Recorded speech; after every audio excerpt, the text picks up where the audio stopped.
Welcome to Lady Family Live. It's great to be back with another fun episode covering some excellent releases, new releases for our wine club, of course. So if we have our club members joining tonight, thank you so much for your support. It means everything to us that you are loyal and welcome these lovely wines to your cellars and to your homes and to your dinner tables.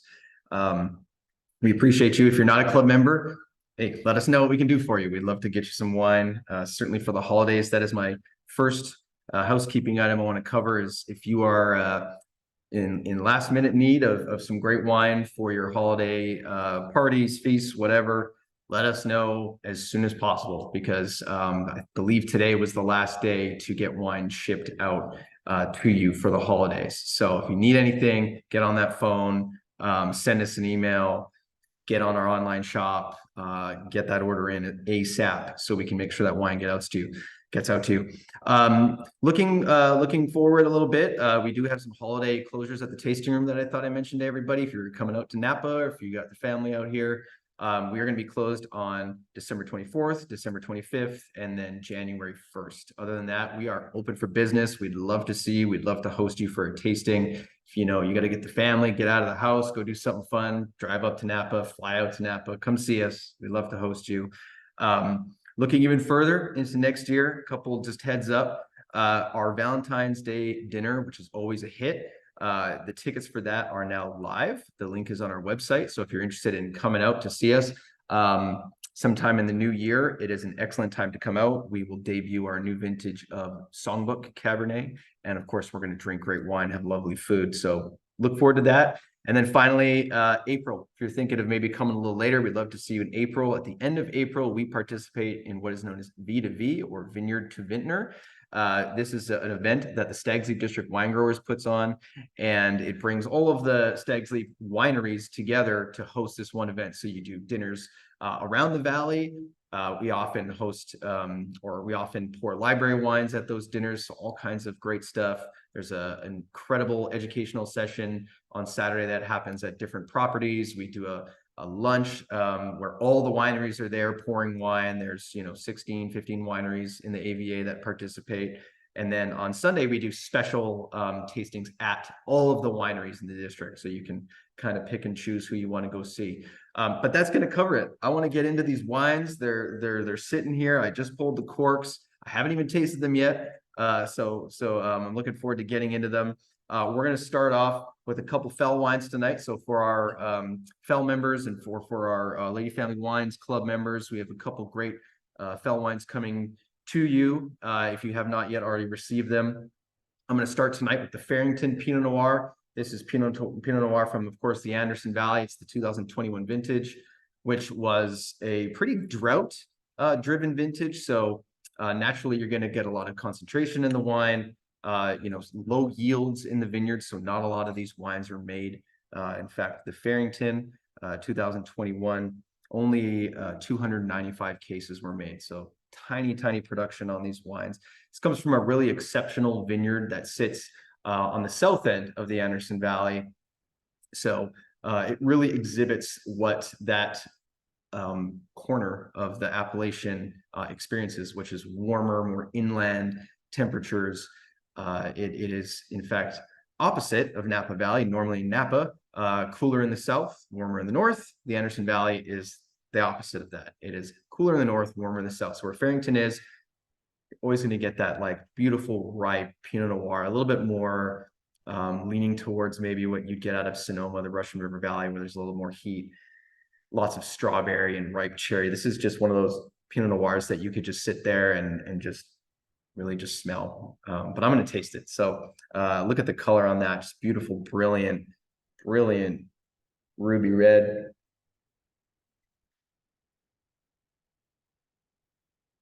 As suspected, lots of fruit there. I mean, this isn't an overly ripe wine. It's 13.8 alcohol. So it's not a big ripe wine, but it certainly gives you those lush fruit forward qualities. But there's this beautiful acidity and this nice, just slight framing chalky tannin that just hangs out. Would make this wine great for all different types of cuisine. I tend to love our Anderson Valley Pinot Noirs with salmon, just grilled salmon, very simple. Let the wine really shine, and then have something really clean and delicious to allow that to happen. But with the little bit of that little bit of grip, you could go into like a roast chicken, turkey. I know, Thanksgiving's over, but this would have been an exceptional turkey Thanksgiving wine. If you do turkey for Christmas or over the holidays, you could think about doing this. Great vineyard, and again, small production, mostly Pommard on Dijon and Dijon clones going to this wine. So it kind of leans into a little bit of that old world meets new world from that standpoint. But truly a wine that at this point in time, really delicious, a lot of fruit, excellent to enjoy now. As I mentioned, I just pulled the cork and straight out of the gate, fantastic. So definitely something to think about. Not a lot of that made. So if you like it, you're going to want to try to get more and make sure that you've got a stash of that. It will age nicely too. With all those structural elements, that acidity, there's tons of fruit there. Like nothing's going to fade out of this wine over the next 5 to 10 years. So if you like things with a little bit of age on them, that would be one to think about. But even more so would be our second wine of the night tonight, which is our Wendling Vineyard Pinot Noir. So also coming from the Anderson Valley, this wine is really interesting to me because it sits in the northern corner of the Anderson Valley, Ferrington, as we just had, down in the south. So I mentioned warmer in the south, cooler in the north. So this comes from the cooler part of the Anderson Valley. But what I really think is awesome about this vineyard is it sits at a higher elevation than, say, where Ferrington is, or Savoy, which is another one of our single vineyard designated wines. It sits above the fog layer, so it gets a lot more sunlight throughout the day, but it has those cooler coastal influences because it is so much closer to the coast than the Ferrington vineyard down in the south end of the Appalachians. So what you kind of get here is fruit that's very concentrated and thicker skins, and but a little less ripeness. So the wines tend to have a little bit more of a tartar cranberry, a little prettier lifted note, crunchier red fruit versus the riper strawberry in the Ferrington, and a little bit more spice as well. So if you like things maybe on a little bit more the savory side of Pinot Noir, this would definitely fit that bill. Both of these wines, by the way, no new oak used on these wines. These are pure expressions without any oak influence. We do use used oak barrels to age this wine, so it does benefit from a little bit of that oxidation to soften some of the qualities, but we don't have any oaky flavor coming through in these wines at all.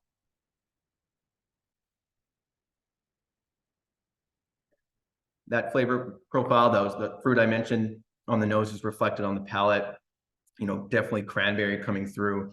A dark cherry element, but not overly ripe. Really pure and focused, and structure. There's some structure here. I mentioned, it sits high elevation, a lot of sunlight, so those skins get a little thicker.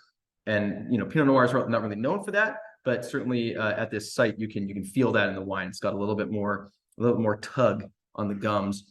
Makes it wonderful for pairing with maybe a little bit of a heavier dish. So something like lamb or pork chops, something grilled would go wonderful with this. Again, that spice, you could really play around with the spices and the rubs that you can utilize.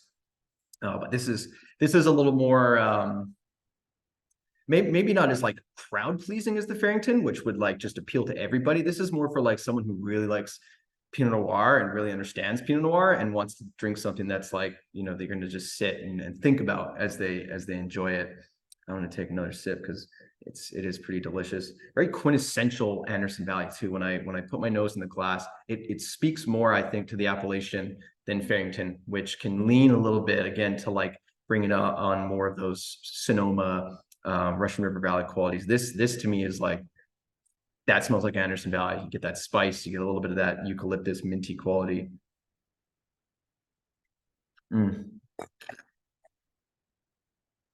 Really cool wine, as I mentioned, just structurally how it comes together. This one, certainly you could forget about for a few years in the cellar and see how it just softens and brings out more nuance. So delicious stuff from Fell. Super small production, only 190-ish cases on that. So really not a whole lot of that wine. So if you like that, definitely grab it while you can. But that's going to do it for the Fell wines. We just had 2 on this release. We're going to dip into 3 Cliff Lede wines now.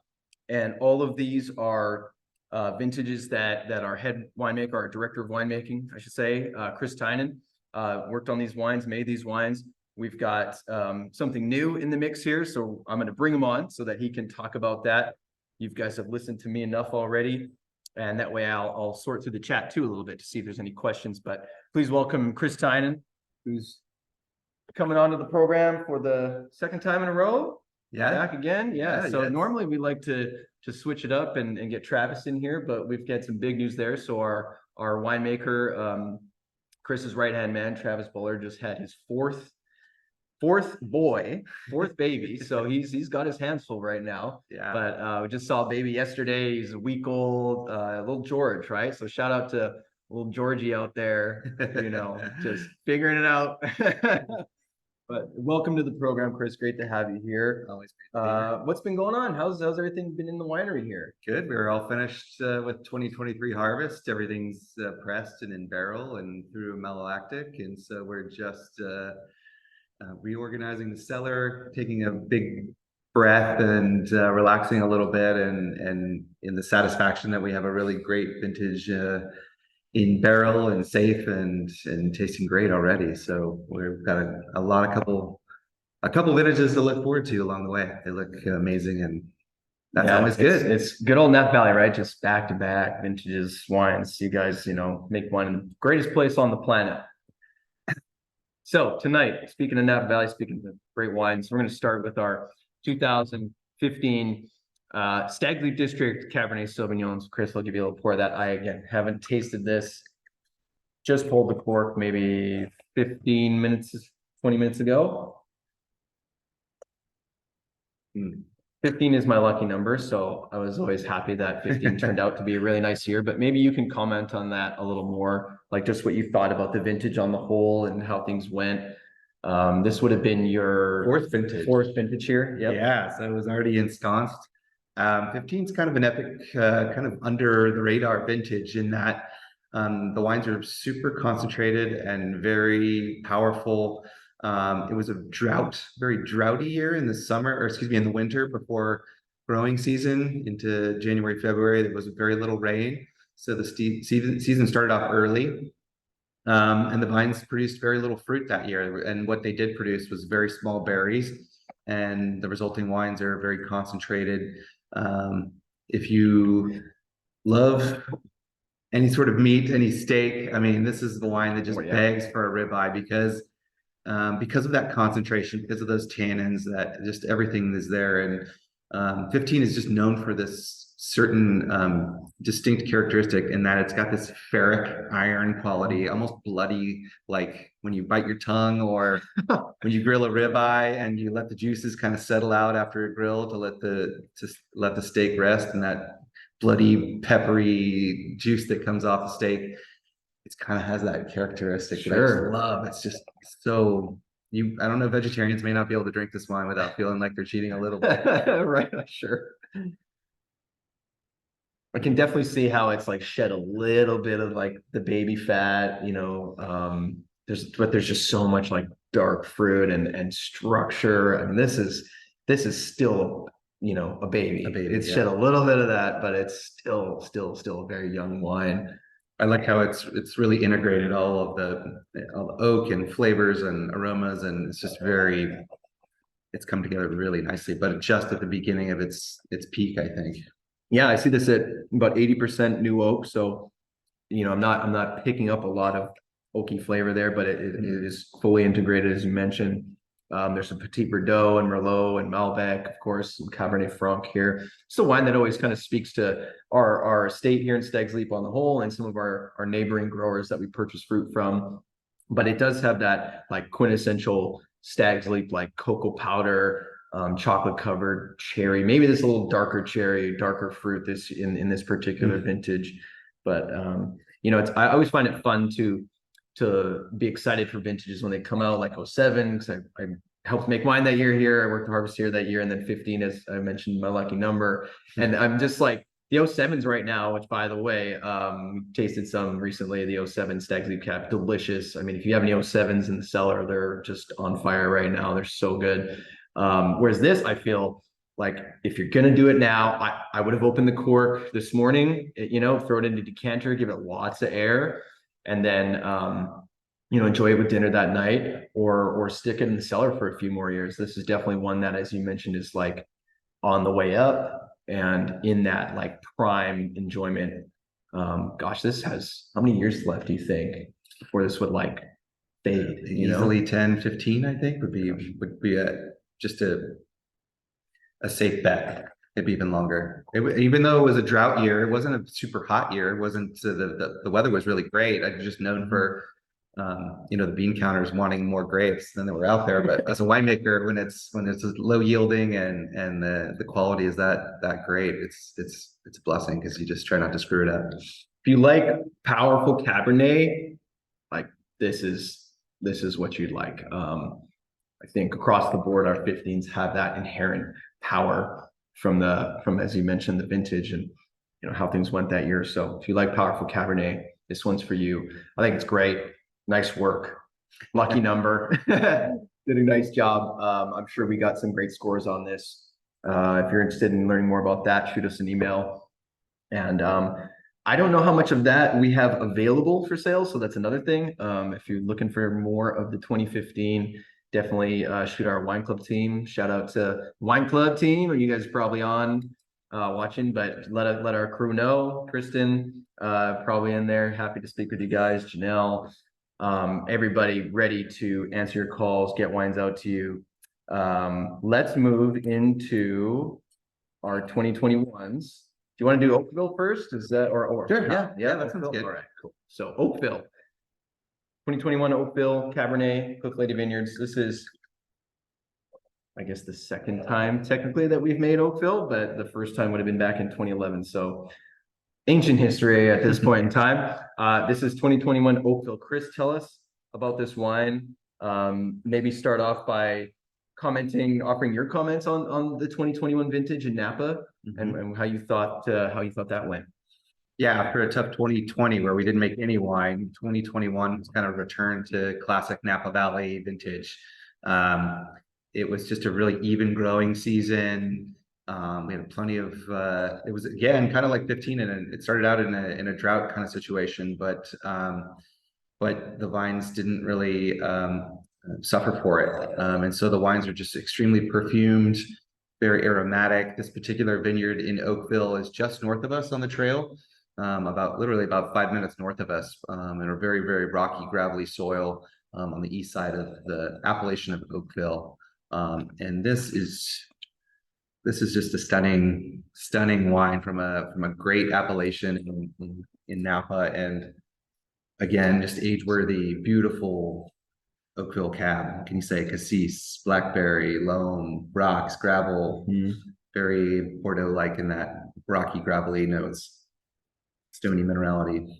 Yeah, I can see some of the hallmarks of the vintage here. Is really, aromatic, as you mentioned. A lot of that mineral coming through.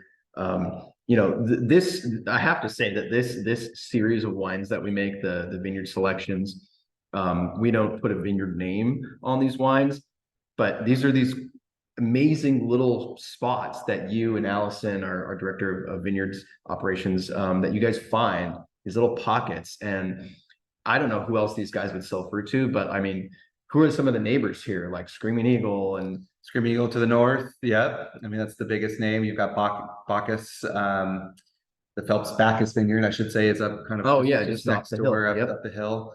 Those are the two probably most famous vineyards to us, and it's just it's very consistent, amazing, beautiful Cabernet that comes out of that. These are gems. Like what I'm getting at is all of these wines that sit within the series, the Howell Mountain, the Rutherford Cabernet, which we covered in the last program. Like they're just these little gem vineyards that, we got at a world-class facility, world-class winemaking team working with these sites, and then putting this excellent, just insane quality for what it is. And we don't get these wines scored because we make enough just to go out to the wine club. But gosh, I mean, you could put this up against any of those great Oakville Cabernets. This is For sure. This is really exceptional.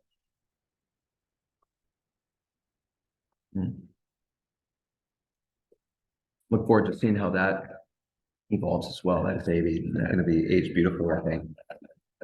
Yeah, really nice. What are some of the stats on that? I see a little bit of new oak, 68% new oak. Didn't come off overly oaky to me at all. 780 cases, so actually made a little bit more of this one than some of the others. So definitely something to think about, folks. Got a lot of this wine, grab it, add it to the cellar, and I guess we can keep it moving. I'll take a quick look to see if there's any questions here. I see Erica from the Wine Club. She's on. Shout out to Erica. I'm not sure if Elizabeth is here too, but they're all they're all involved in some sort forum. They all want to talk to you. But yeah, shout out to I see Mark from Minnesota. Nice to see you on. We got Carol and Brian, St. Louis. I was just out there not too long ago. Look forward to getting there next year. So nice. Daniel from New Jersey, new club member. Thanks for joining. Nice to have you joining on the program tonight and becoming part of the family.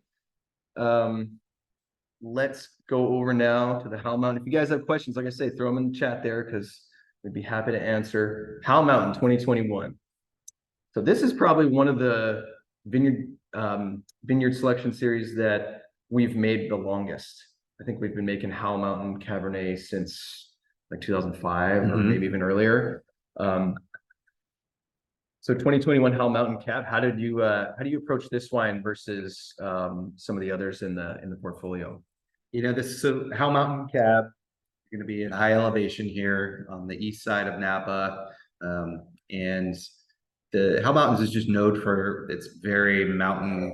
We call them mountain tannins. They're very innate in the grapes. Is a massive structure of tannin. And so you're trying to tame that with the winemaking process and farming. And so we are only sourcing from one person now up there, and this vineyard is just very beautiful on its own. I don't think we use much new oak, if anything at all, on I've got vineyard. 5% new oak, yeah, so hardly any. Yeah, we really want to just let those characteristics of Howell Mountain come through. You get this pine forest floor, a lot of forest floor sous-bois notes with earth and loam. It's a lot of volcanic soil up there, so there's just that little polished, powdery cocoa powder tannin. And it's so aromatic on its own. It's just needs just a little touch of new oak to kind of give it a little intrigue but really want to let that vineyard speak and let that fruit speak, and it doesn't need much help to push it along because it's so powerfully structured on its own already. I can see between both the 2021s just how like they're concentrated, but they're not like monster wines. Like I don't know if that's exactly how to put it into words, but you can just feel there's a lot of tension in them. You know, in time as they integrate further, they're gonna and blossom. I can see them becoming some of the best wines we've made. There's just a lot packed in, and there's freshness and lift to these wines. This looks like it clocks in just over 14. So I mean, this is not a big bruiser fruit bomb style wine. I definitely pick up those forest floor notes, that pine that you mentioned as you were talking about it, loam.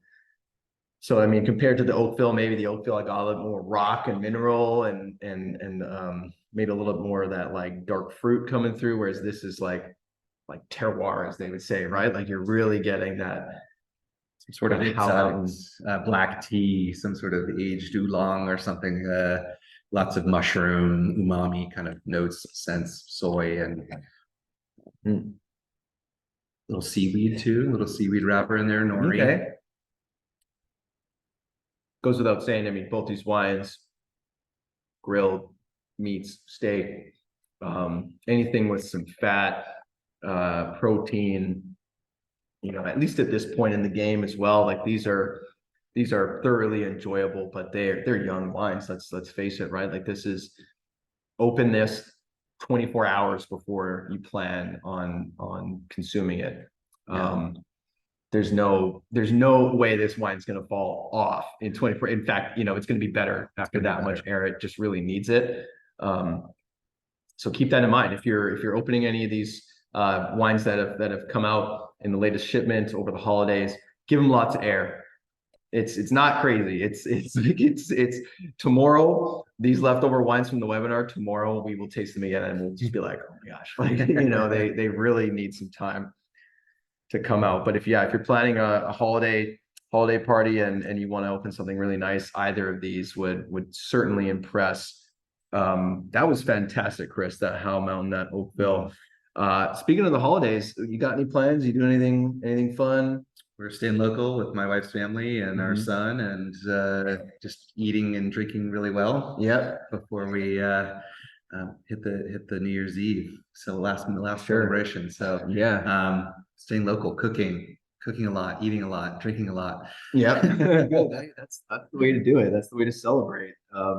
Quick question here from Daniel. You said, how long would you recommend aging these two cabs in bottle before they hit the sweet spot? So the 21s, how long would you want to age those before they hit the sweet spot in your? Everybody's got their own preference on how to drink theirs. So I'll say if I'm gonna drink them early, like the 21s, every time we bottle, I like to open up the 21s about a month or two after we've been bottled, so I can kind of see how they're come through bottling. And my preference, if I'm going to drink them young, just like Jason said, what I'll do is I'll pop the cork the night before.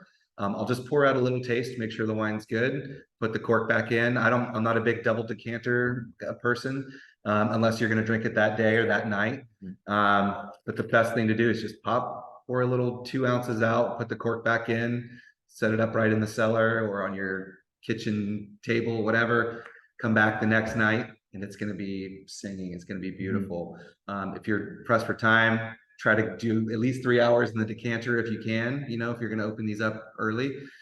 Me personally, as a preference, I think really they start to shine about 10 years after vintage date. So if you have some cellar space and you have a good place to store them where they're nice and cold, and that's where I personally think they tend to shine, because I tend to like aged wines. So what he's getting at is the best thing to do is to buy like 12 bottles, right? 2 cases. 2 cases. All right, Chris is down for 2. That's great. You want 2 cases, and then you try it. You try a couple bottles over the course of a year, and you see how that's changed. And then maybe you do one, 6 months after that, and on and on and on, and you work your way through. And when you get down to your last few bottles, then you can make the judgment call, like, I'm going to let those rest another few more years, or I'm going to give Cliff Lede Vineyards a call and I'm going to see if I can buy more because I love it so much. Luckily we do keep library vintages of a lot of our wines, but it sounds like a sales pitch, but it's facts. It's the way to do it. You want to have at least a handful of these bottles to be able to enjoy them and watch how they evolve and watch how they watch for when they might hit that peak for you, because it is very personal to how you like your wines. The 15 is, we step back to that vintage, that wine is excellent now, but it's very powerful. Give it another 10 years, this thing soften out a little and it'll continue to drink to be a great wine. My dad, Cliff, would be like, 30 years. He likes old wine. I mean, and he's been collecting wine for a very long time, but that's just his palate. He just likes wines with a lot of age on them. And there's nothing wrong with that. That's just kind of how he enjoys wines. And these are built to go that long. So if you are interested in other library wines, large format wines, I mean, as I mentioned, we keep a library, a lot of our stuff. So if you want to have something really special for New Year's, again, 24th, 25th coming up. So if you want that, we need those orders ASAP. But if you want something for New Year's, let us know. We do have older wines that you can dip into. I know we've been pouring some of the 2010 Stag's Leap Cab in the tasting room, and those have just been lights out, amazing. Just reach out to our wine club team and they'll let you know what's out there, whether it's poetry or Stag's Leap Cab, maybe even some of our appellated wines. We do have stuff like that. So reach out. We're here for you. We're here to help you ensure that you have great holidays and great wines on your table. And what Chris is doing, cooking great food and drink great wine, that's what it's all about. That's what I'll be doing as well with my family. So if there's any more questions, please throw them at us. Otherwise, we might sign this one off here pretty quickly. Oh, here we've got one from Carol. Are you doing any replanting of any vineyard blocks and or updating the block names? We replanted down here. Yep. Did we add, are there additional blocks in there? There'll be some additional blocks in there. Okay, Yeah. so there you go. And then in poetry as well, we've got those 4 different sections And that used to just be 2. Used to be 2. Now it's 4. 4. Okay, okay. So Carol, this guy's gonna have something to say. Oh, I don't know about that. That's my dad's domain. But maybe we'll get our club involved in that. You guys start thinking about what maybe you'd want to name a vineyard block, and maybe we'll do something fun with that because it's part of the game, right? You got to replant things over time. As much as we love to hang on to our old vines, sometimes it's the productivity goes down or the quality starts to fall off, and you got to make those investments. But the good news is, the exciting thing is that anything that we've replanted since we've started the property, it's all been like with the best of the best of the best, right? Like we're always elevating this estate. We're always trying to make better wine. And so, it's a long game, and it takes 3-4 years to even get a little bit of fruit. And then it's, a few years after that where you get stuff that's like really starting to kick off quality. So it takes a long time, but natural part of the game. And block names, that'll be a fun one to tackle. I'm sure my dad's got his list, and we'll see. There'll be a lot of classic rock, I'm sure, but there's a lot of classic rockers. There's a lot of bands that now would be classic rock that you wouldn't think, like, I don't know, like the Foo Fighters. Would they be classic at this point? I don't know. Ooh, that's a good question. Nirvana for sure is, Yeah. And we have a Nirvana block, so we probably wouldn't do Nirvana again, but so I did see some other comments here, but I don't think I see any other questions. I saw someone, Carol, you like the 4:30 start time? Hey, that's great. It's good for us. We get to get home for dinner a little earlier, so we're happy that you're happy about that. Brian wants to know when the intergalactic rock block's coming out. I'm telling you, I'm going to tell Chris right now. 2023, right? 2023 vintage, which we just had. Great vintage. It's also the 25th anniversary of Hello Nasty, which is the album from the Beastie Boys that Intergalactic was on. So when we make the 2023 rock block, I'm going to do what I can to be like, we got to have some Intergalactic in there, because we might have to do a little shout out to the Beastie Boys and do Intergalactic on that release. But I'll have to work on my dad on that one. Intergalactic Wizard. There you go, Intergalactic Wizard. That would sell out like that. Great question though. Got another one coming here. The name Crossfade. Good question. That's from Sean. So I'm a DJ. It's one of my fun side gig things that I do. And in DJing, you've got 2 turntables, you've got a mixer. The mixer in the middle basically helps you blend songs together. On the mixer, there's a switch called the crossfader, and it can go from song 1 to song 2, or A or B, however you want to look at it. And so it's a way of blending songs together using the crossfader. And so when I was working on this project with the winemaking team, we kind of came up with this idea of, why don't we take Cabernet Sauvignon and Cabernet Franc and kind of find that perfect little balance. I think it's usually like 50-50 or 45-55, but we kind of just find that balance between Cabernet Franc and Cabernet Sauvignon. And that's what it's been the last 2 vintages. So the 2021 and the 2019 are the only 2 vintages that we've made that wine. But thanks to our club and the reception and how you guys have enjoyed that wine, we do intend to continue to make it. So I hope you guys continue to love it. Really proud of the 2021. I have to say, it was hard to, it's the first time I've ever tried to be like, I got to repeat what I did. But luckily I've got the best winemaking team in the biz to help bring that vision to life. And that was super fun. Looks like we got a question here about the decision to replant a block, improving the wine. Yeah, that's part of it. Is it to fill a gap that you feel is missing, or more looking to move in new directions? I guess you could look at it as like you might want to put some Merlot somewhere where you might think it'd do well, right? Or how would you look at that question? Yeah, I think since Cliff and Jason bought the property, there were some old blocks that hadn't been replanted that were still around from the original purchase. And they were good blocks, but they were trained in an old-fashioned way. with some clones that were kind of a little bit underperforming. Even though we worked hard on them to try to make them great over the years, we feel like there's a potential there to make better wine from that terroir that we know is really, really good. And it's one of the things about having David Avery replant the vineyard is that those blocks that we've been farming now since 2005, 2007, they're outperforming the previous blocks that were still there. So it just was time to like say, hey, we know we can do better than this. We've worked with these vines for over 20 years now.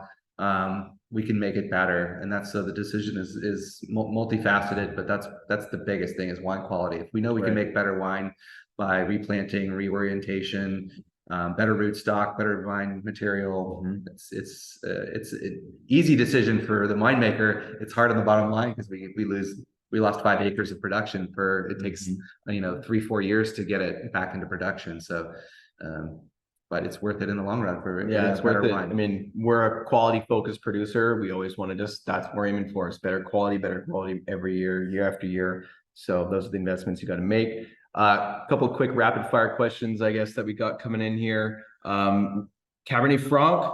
We've got 2 wines that we make that are Franc dominant or Franc involved, I guess. Crossfade being one of them, as we just explained. High Fidelity being the other. Recent vintages of High Fidelity hit the 60% Franc range. We will speak to the High Fidelity. I think that comes out in January, February. So we'll probably talk about that in the next webinar. But we also have an exceptional vineyard down in Carneros that we recently replanted. We put a lot of Cabernet Franc down there. And so looking forward, maybe there's an opportunity there to do something more Franc. I mean, we're talking 75 to 80, 85% Franc maybe. But I think, and Chris, I'll let you take this or answer this question, but I think from what we've seen is the way we look at Franc is we can accentuate it by adding in some Merlot and something, say, like High Fidelity. Like how would you look at that? Yeah, I think our property, especially here in Stag's Leap, is we're not a hot appellation, but we're not the coolest either, like Carneros. So we've found that our Cab Franc on our property has kind of outperformed Merlot over the years, just because Merlot is a little bit more finicky. It likes a lot of really rich clay soils. It doesn't like to get too hot in the summertime. It doesn't like to get too cold. It's kind of a Goldilocks varietal, somewhat unlike Pinot Noir. And we just felt like the aromatics that were coming off our Franc from our property here, and we just had so much good Cabernet Franc here, and then we get a little bit from David Abreu's Madrona Ranch as well that supplements some of the wines. And now we've got these new vines down in Carneros that we've just gotten the first fruit in this year, really, and the quality is off the charts. It's so good, and the Merlot is coming off there is amazing as well. So what would it be? What is the Merlot adding to the, like, what is it bringing out in the Franc? Why do we blend those together, right? I guess that's ultimately the question I'd be looking for. Merlot on its own is just, it has these velvet-like tannins, this kind of plush cashmere-like texture and aromas. Like it adds this delicate, sensual, seductive note with plum and blackberry to the wines. And whereas Cab Franc can be on its own, can be a little bit more rustic. It's more autumn leaves, it's tobacco, it's red berries and more red fruited, and that you bring that Merlot into that wine and it just adds a layer of richness and depth and a little bit more purple colored fruit, and they just play so well together. That's why you see so many great wines coming from the right bank of Bordeaux, and they just play well off each other in a different way than Cabernet and Merlot and Cab Franc and Cabernet play it together. They're just there's a synergy between those three that it's fun to see how they blend together every year. So easily one of my favorite wines that you make year after year is High Fidelity. Speaks exactly what we're talking about, that plushness and those really beautiful floral aromatics.